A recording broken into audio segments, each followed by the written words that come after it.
Bismillah, Assalamualaikum warahmatullahi wabarakatuh.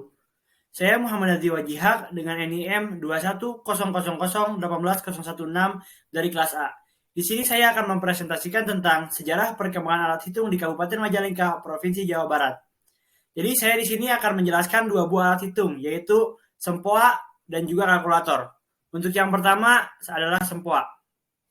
Sempoa, atau bisa kita sebut dengan suipoa, adalah alat kuno untuk berhitung yang dibuat dari rangka kayu dengan sederet poros manik-manik yang dapat digeser-geserkan. Sempoa digunakan untuk melakukan operasi aritmatika seperti penjumlahan, pengurangan, perkalian, dan juga pembagian. Untuk penemu sempoa itu sendiri tidak disebutkan secara pasti siapa penemunya, karena perbedaan penyebutan di tiap daerah. Seperti oleh bangsa Babilonia yang sudah digunakan sejak tahun 2400 sebelum Masehi. Kemudian ada juga masyarakat Yunani yang menyebut sempoa dengan sebutan salamis tablet dan berasal dari tahun 300 sebelum Masehi. Kemudian ada bangsa Tiongkok juga memiliki sempoa yang disebut dengan Xuanpan dan diperkirakan berasal dari tahun 2 sebelum Masehi. Untuk cara penggunaan sempoa tersebut, pertama, siapkan sempoa pada posisi yang tepat. Kemudian, tetapkan nilai tepat pada setiap kolom. Dan yang terakhir, lakukan pemindahan manik-manik sesuai dengan operasi yang diinginkan. Misalnya, si pengguna ingin melakukan operasi penjumlahan, maka si pengguna tinggal melakukan prosedur penjumlahan. Begitupun dengan perkalian, pembagian, dan pengurangan. Untuk keberadaan sempoa itu sendiri, di tempat saya yaitu Majalengka, masih dijumpai, namun tidak banyak.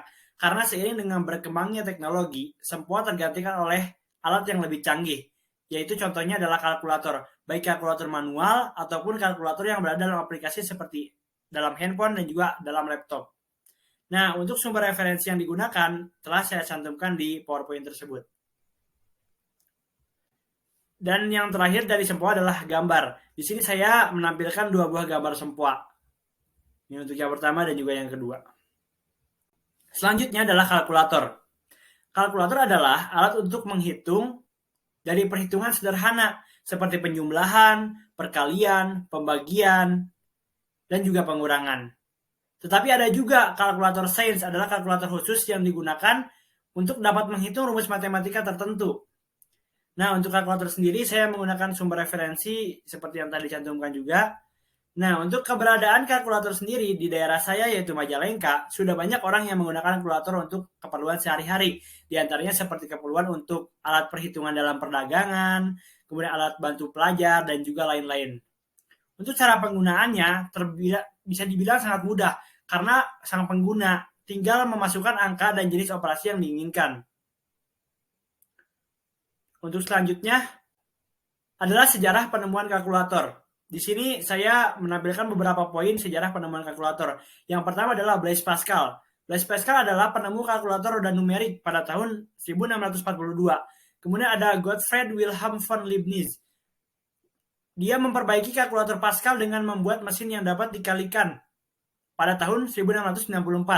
Kemudian pada tahun 1820, Charles Xavier Thomas de Colmar menemukan mesin yang dapat melakukan 4 fungsi aritmatika, yaitu penjumlahan, perkalian, pembagian, dan juga pengurangan.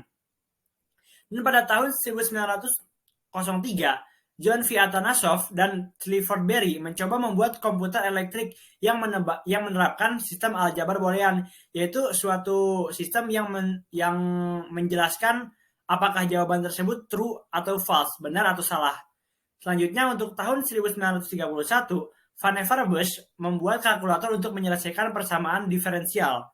Dan yang terakhir pada tahun 1935, seorang insinyur konstruksi berkebangsaan Jerman, yaitu Konrad Zuse, membangun sebuah kalkulator mekanik untuk mempermudah perhitungan matematika yang ada di profesinya. Tak lama setelah keberhasilannya, Zuse memulai pembangunan pada peralatan elektronik terprogram yang ia selesaikan pada tahun 1938. Dan untuk yang terakhir adalah penampilan gambar. Di sini saya menampilkan dua buah gambar kalkulator. Untuk yang pertama, yang kedua, dan kedua gambar tersebut sering saya temukan dalam kehidupan sehari-hari. Mungkin cukup sekian pemaparan presentasi yang bisa saya berikan. Kurang lebihnya saya mohon maaf. Terima kasih atas segala perhatiannya. Wassalamualaikum warahmatullahi wabarakatuh.